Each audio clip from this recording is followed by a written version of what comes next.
வணக்கம். நீங்க அனுப்பி வச்சிருந்த அந்த மகா சிவராத்திரி பத்தின குறிப்புகளை படிச்சேன். ரொம்ப ரொம்ப சரியான நேரத்துல இத பத்தி நாம பேச போறோம். ஏன்னா நாளைக்கு 15th February 2026 ஞாயிற்றுக்கிழமை சிவராத்திரி வருது. பொதுவா சிவராத்திரினாலே ராத்திரி முழுக்க முழிச்சிருக்கணும், கோவிலுக்கு போகணும் அப்படின்னு தான் நமக்கு தெரியும். ஆனா நீங்க அனுப்புன இந்த குறிப்புகள்ல ஒரு விஷயம் என்னை ரொம்ப யோசிக்க வச்சது. இது வெறும் ஒரு ராத்திரி கண் விழிக்கிற விஷயம் இல்ல, ஒரு மனுஷனோட வாழ்க்கைய வெற்றிகரமா வாழ்றதுக்கான ஒரு ப்ளூ பிரிண்ட் மாதிரி இருக்கு. வாழ்க்கையில பாதை தேடுறதுல ஆரம்பிச்சு நிறைவு அடைகிற வரைக்கும். அப்படிதானே இது புரிஞ்சுக்கணும்? ஆமா, நீங்க சொல்றது ரொம்ப சரி. இதுல ஆச்சரியமான விஷயமே அதுதான். இந்த வழிபாட்டு முறையில் இருக்கிற அந்த கட்டமைப்பு, அந்த ஸ்ட்ரக்சர் ஒரு முழு இரவையும் ஒரு அர்த்தமுள்ள ஆன்மீக பயணமா மாத்துது. சும்மா தூங்காம இருக்கிறது இல்ல. சாயங்காலம் 6 மணிலிருந்து அடுத்த நாள் காலை 6 மணி வரைக்கும் அந்த 12 மணி நேரத்தை 4 பகுதிகளா பிரிச்சு ஒவ்வொரு 3 மணி நேரத்துக்கும் ஒரு குறிப்பிட்ட நோக்கம், ஒரு பலன் இருக்குன்னு சொல்றாங்க. இது வெறும் சடங்கு மட்டும் இல்ல, ஒருத்தரோட வாழ்க்கையோட வெவ்வேறு தேவைகளை பூர்த்தி செய்யற ஒரு பயிற்சியாவும் இருக்கு. சரி, அப்போ அந்த வாழ்க்கை பயணத்தோட முதல் அடியிலிருந்து ஆரம்பிக்கலாமா? முதல் பகுதி சாயங்காலம் 6 மணிலிருந்து ராத்திரி 9 மணி வரை. உங்க குறிப்புகள் படி இது படைப்பு கடவுளான பிரம்மா சிவனை வழிபட்ட நேரமா? இந்த நேரத்துல வழிபட்டா ஜாதக தோஷங்கள் நீங்கி வாழ்க்கையில ஒரு நல்ல வழி கிடைக்கும்னு சொல்லியிருக்கு. இது ஒரு பெரிய வாக்குறுதியா தெரியுதே. ஆமா, ஆனா அதோட ஆழத்தை பாருங்க. படைப்பு கடவுளான பிரம்மாவை இதுக்கு நீங்க கொண்டு வராங்க. படைப்புங்கிறது ஒரு தொடக்கம், ஒரு புது ஆரம்பம் இல்லையா? வாழ்க்கையில ஒரு முட்டுச்சந்தில நிக்கிற மாதிரி உணர்றவங்க, அதாவது படிப்புல, வேலையில இல்ல சொந்த வாழ்க்கையில அடுத்து என்ன செய்யறதுன்னு தெரியாம ஒரு குழப்பத்துல இருக்கிறவங்களுக்கு இந்த முதல் கட்ட வழிபாடு ரொம்ப பொருத்தமா இருக்கு. ஓ, அப்போ ஜாதக தோஷம்னு சொல்றத வெறும் கிரகநிலையா பார்க்காம நம்ம வாழ்க்கையில சில விஷயங்கள் ஏன் ஒரு முன்னேற்றமே இல்லாம இருக்குன்னு நம்ம உணர்ற அந்த தடையா பார்க்கலாமா? கரெக்ட், சரியா சொன்னீங்க. இந்த நேரத்துல நம்ம செய்யற பிரார்த்தனை அந்த ஒரு மூடுபணிய விளக்கத்தான். எனக்கு ஒரு வழியை காட்டு, ஒரு தெளிவை கொடுன்னு கேட்கறது தான் அதோட நோக்கம். பிரம்மா படைப்பின் கடவுள், அதனால அவரோட சம்பந்தப்பட்ட இந்த நேரத்துல நம்ம வாழ்க்கைக்கு ஒரு புது அத்தியாயத்தை நாமளே படைக்கிறதுக்கால மன தெளிவையும் உத்வேகத்தையும் கேட்கிறோம்.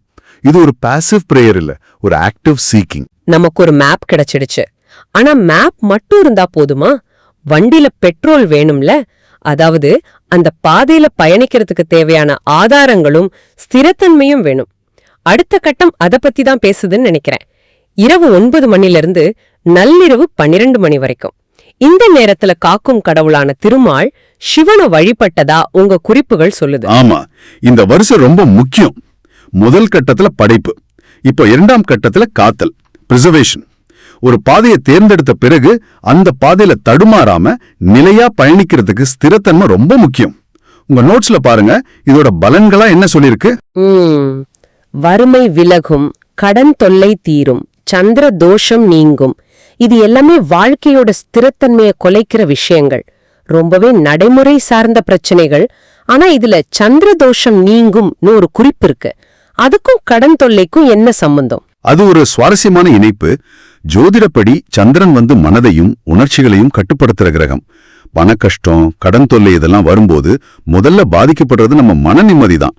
பயம், கவலை, பதட்டம்னு உணர்ச்சிகள் மேல கீழே போயிட்டே இருக்கும். ஆமா, அது சரிதான். இந்த மன போராட்டம் தான் ஒரு வகையில சந்திர தோஷம்னு சொல்லலாம். காக்கும் கடவுளான திருமால் ஸ்திரத்தன்மையின் அடையாளம். அவர் சம்பந்தப்பட்ட இந்த நேரத்துல நாம வழிபடும் போது பண ரீதியான பாதுகாப்பை மட்டும் கேட்கல, அதோட சேர்ந்து அந்த பண பிரச்சனையால வர்ற மன உளைச்சல்ல இருந்து எங்களை காப்பாத்தணும் கேட்கிறோம். அந்த மன அமைதி கிடைச்சாதானே பிரச்சனையை தீர்க்கறதுக்கான வழியை யோசிக்க முடியும். இப்ப புரியுது. இது வெறும் பணம் கேட்கிற விஷயம் இல்ல, அந்த பண பிரச்சனைய சமாளிக்கிற மனதைரியத்தையும் அமைதியையும் கேட்கறது. அப்போதான் வாழ்க்கைய நிலைநிறுத்திக்க முடியும்.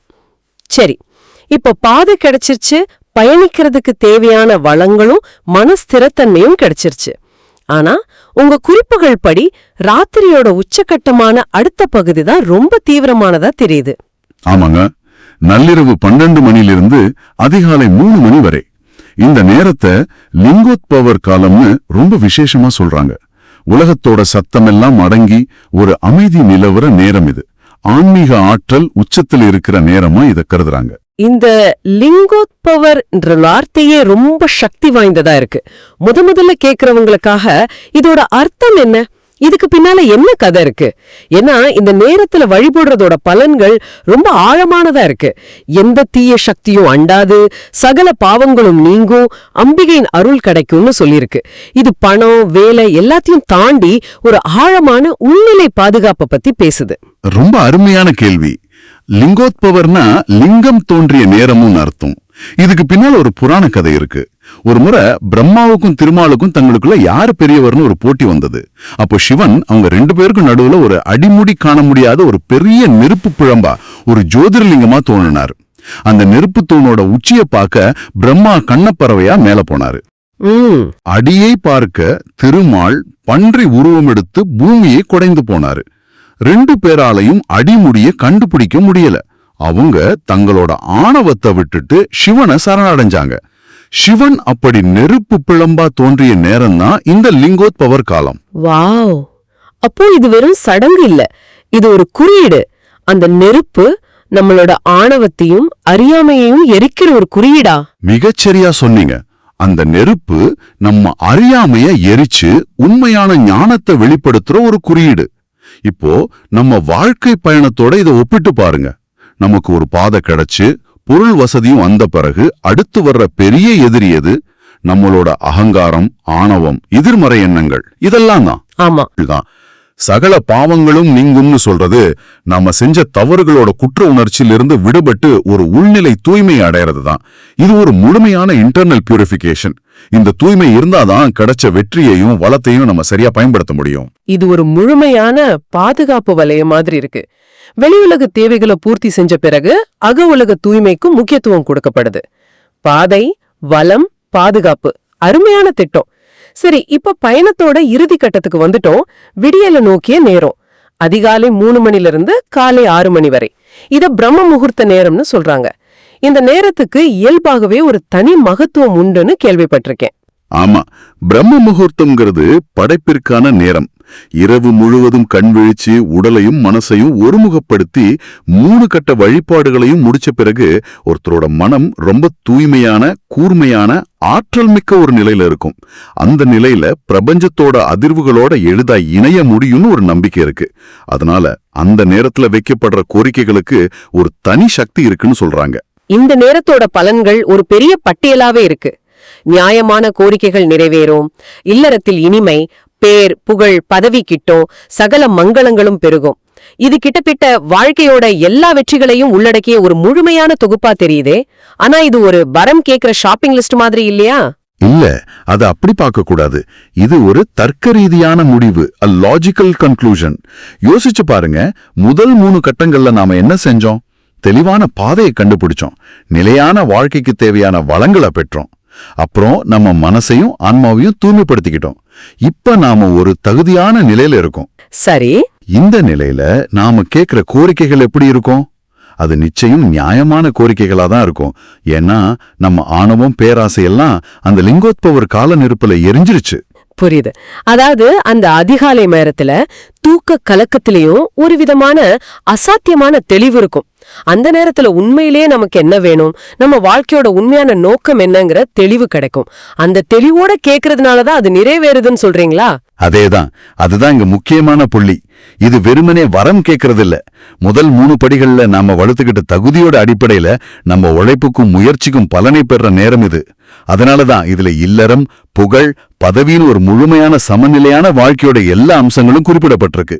ஆக இந்த முழு பயணத்தையும் திரும்பி பார்க்கும்போது மகா சிவராத்திரிங்கிறது சும்மா ராத்திரி முழுக்க முழிச்சிருந்துட்டு மறுநாள் காலையில களைப்பா தூங்குற ஒரு நிகழ்வு இல்லைன்னு நல்லா புரியுது.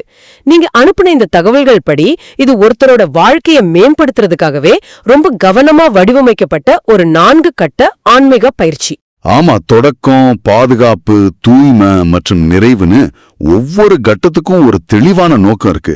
பாதையை தேடுற ஒரு இளைஞர்ல இருந்து பணப்பிரச்சனையில இருக்கிற ஒரு குடும்பத் தலைவர் வரைக்கும், மன அமைதியை தேடுற ஒருத்தர்ல இருந்து வாழ்க்கையில பெரிய லட்சியங்களோட இருக்கிற ஒருத்தர் வரைக்கும், ஒவ்வொருத்தருக்குமே இந்த ராத்திரியோட ஒவ்வொரு பகுதியிலையும் அவங்களுக்கான ஒரு தீர்வு இருக்கு.